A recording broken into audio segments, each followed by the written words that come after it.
Assalamualaikum sahabat lovers yang pastinya baik hati, tidak sombong dan juga tak lupa dengan Sang Pencipta. Semoga kabar kalian hari ini sehat selalu dan dilimpahkan rezekinya. Amin ya robbal alamin. Admin ucapkan terima kasih kepada sahabat lovers yang senantiasa mengikuti informasi yang tak kalah menariknya dari channel kami. Kali ini admin akan membawakan informasi yang terbaru. Setelah melakukan otopsi ulang, bukti baru kembali mencuat. Retakan di kepala, otak Brigadir J hilang. Begini kesimpulan dokter forensik. Otopsi ulang Brigadir J menimbulkan beberapa fakta yang mengejutkan publik. Meski hasilnya belum diumumkan secara terbuka, terutama pada bagian otak. Pihak kuasa hukum keluarga Brigadir J Kamarudin Simanjuntak membeberkan kondisi bagian kepala terutama otak jenazah Yosua saat dilakukan otopsi ulang. Hal utama yang menjadi sorotan sebenarnya adalah luka di bagian wajah Brigadir J, terutama hidung yang telah dijahit terlebih dahulu sebelum diserahkan ke pihak keluarga, yang ternyata itu membawa pada penemuan mengejutkan di bagian otak. Kamarudin mengatakan jika pada saat otopsi kedua, pihaknya telah menempatkan 2 orang tenaga kesehatan, yang satunya dokter, yang satunya juga adalah magister kesehatan.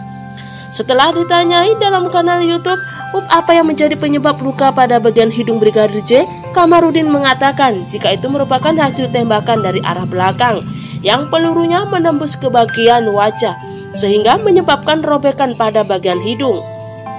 Tak hanya itu, pihak kuasa hukum keluarga Brigadir J juga membeberkan informasi mengejutkan lainnya, yaitu hilangnya bagian otak.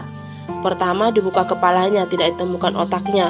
Katanya menjelaskan bagian otak Brigadir J hilang, kemudian melanjutkan bahwa yang ditemukan saat itu adalah retak di bagian kepala yang berjumlah 6 retakan. Kemudian diraba-raba kepalanya itu, ternyata di bagian belakang ada benjolan sedikit bekas lem. Lemnya dibuka, ternyata ada lubang, ujarnya kembali.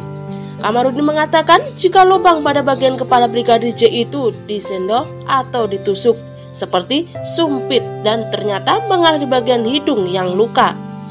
Itu bagian peluru yang ditembak dari belakang kepala dengan posisi tegak lurus, ucapnya. Pihak keluarga mulai kuasa hukumnya yakin jika hal tersebut mematahkan pernyataan polisi yang mengatakan jika Brigadir J terlibat dalam aksi baku tembak. Luka Brigadir J itu kemudian kembali menimbulkan spekulasi lain, yaitu apa benar Yosua terlibat aksi baku tembak atau ditembak dengan sengaja tanpa perlawanan.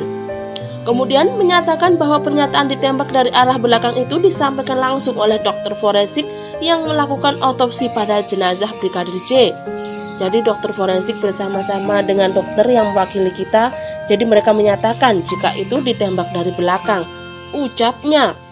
Salah satu tugas dari dokter forensik perwakilan pihak keluarga yang ditugaskan oleh kuasa hukum Brigadir J adalah mencatat semua hasil otopsi tersebut. Kuasa hukum mengatakan jika salah satu hasil otopsi itu kemudian yang dicatat oleh dokter perwakilan keluarga, itulah catatan-catatan mereka di dalam ruangan. Oke, ruang operasi itu, ungkap Kamarudin sambil menjelaskan.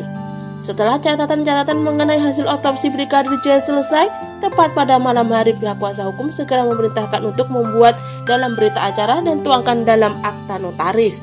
Jadi sudah dalam akta notaris, ini ujarnya sambil menunjukkan dokumen. Kamarudin mengatakan data itu sudah termasuk data real untuk berjaga-jaga para dokter kemudian hari. Ia kembali menegaskan jika apa yang dicatat oleh dokter forensik perwakilan keluarga yang ditugaskan olehnya merupakan kesepakatan antara semua dokter yang melakukan otopsi terhadap Brigadir J. Pernyataan hilangnya otak Brigadir J tentunya termuat juga dalam hasil otopsi yang ada pada dokter forensik yang bertugas. Namun hasilnya belum disampaikan secara transparan ke publik. Belum ada pernyataan apakah hasil tersebut akan disampaikan ke publik secara langsung ataukah akan dibuka nanti dalam proses pengadilan. Namun hal yang masih menjadi pernyataan adalah kemana otak Brigadir Kamarudin. Mengatakan jika tidak ada ditemukan otak dalam kepala Yosua dan terdapat beberapa retakan di dalamnya. Nah sahabat lovers, bagaimana tanggapan kalian? Cantum di kolom komentar, dan terima kasih sudah menyimak video ini sampai habis. Sampai jumpa di video pembahasan selanjutnya.